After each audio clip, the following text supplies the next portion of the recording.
মানুষের জীবনের মারাত্মক কষ্টগুলোর একটা তালিকা করা হলে সম্ভবত যে কষ্টটা একেবারে উপরে থাকবে তা হলো হারিয়ে ফেলার কষ্ট।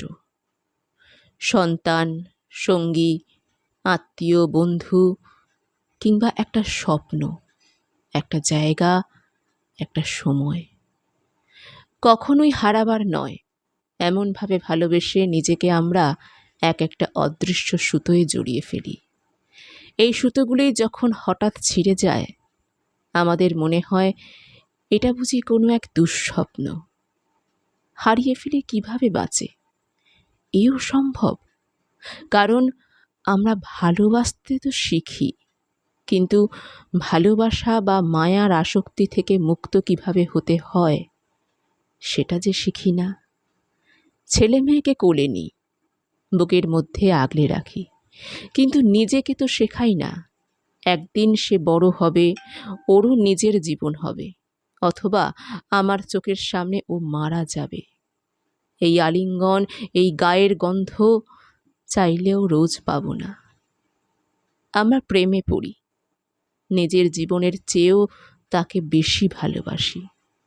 সেখানেও সেই একই গল্প, কিন্তু ভাবি না যে মানুষটাকে আমি এই যে এতটা আপন ভেবে বিশ্বাস করছি, তাকে ঘিরে স্বপ্ন দেখছি, গড়ে তুলছি একটা সাম্রাজ্য, নিজের অস্তিত্বের অংশ বানিয়ে নিচ্ছি, ভীষণ নির্মমভাবে সেই মানুষটা আমাকে কষ্ট দিতে পারে, ছেড়ে যেতে পারে, মুহূর্তে গুড়িয়ে যেতে পারে আমাদের ভালোবাসার খেলাঘর। সেই হয়ে উঠতে পারে অচেনা কেউ, যার সাথে হয়তো এই জীবনে কখনো দেখা না হলেই ভালো হতো। চোখের সামনে মারাও যেতে পারে সারা জীবনের জন্য একা করে। শুধু সম্পর্কের মিথস্ক্রিয়াই নয়, কোনো একটা অর্জন, সাফল্য, সম্মান বা স্রেফ যে কোনো শখের জিনিসই ধরুন, এর ক্ষেত্রেও একই, মুহূর্তে হাওয়া হয়ে যেতে পারে। অথচ আমরা ধরেই নিই এই প্রতিটা জিনিস অনন্তকাল আমারই থাকবে। কে কেড়ে নেবে? কেন হারাবো? এই যে কাউকে কিছুকে একবার নিজের ভেবে সহজে আর ছাড়তে না শেখা, এই অক্ষমতাই আমাদের কষ্ট বাড়ায়। ভালোবাসা মানে আমাদের কাছে কি আসলে? মায়া, ভ্রম, অভ্যস্ততা, এইসবই তো। কিন্তু ঈশ্বরের চোখে ব্লেসিং বা পরীক্ষা হিসাবে আসা কিছু, আমানতের মতো কিছু, এর বাইরে কিচ্ছু না। যতক্ষণ আমার, যত্ন করে রাখতে জানতে হবে।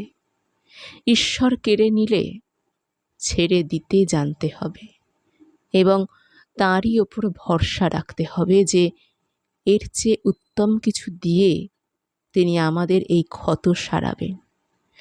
সত্যিকারের ভালোবাসা মানে আসলেই অন্ধের মতো আঁকড়ে ধরা না। অনেক সময় সেটা ক্ষতিকর। আমাদের মনের খুব ভিতরটা এই নিষ্ঠুর সত্যটা জানে, কিন্তু আমাদের পুরো অস্তিত্ব একে ভুল প্রমাণে ব্যস্ত থাকে। কারণ ছেড়ে দেওয়ার কাজটা তো কখনো সহজ না, ভীষণ ভীষণ ভীষণ কঠিন কাজ। কিন্তু শত শত জীবন সাক্ষী, বহু কিছু না ছাড়তে শেখায় যে কষ্ট, সেটা যাবজ্জীবন কারাদণ্ডের মতো, যেখান থেকে আকাশ দেখতে পাওয়া যায় না, আকাশের দিকে তাকিয়ে মুক্তির প্রার্থনা করা যায় না। আর কারাগারের সেই চাবিটা আমরাই বুক পকেটে সযত্নে লুকিয়ে রাখি, হয়তো বছরের পর বছর।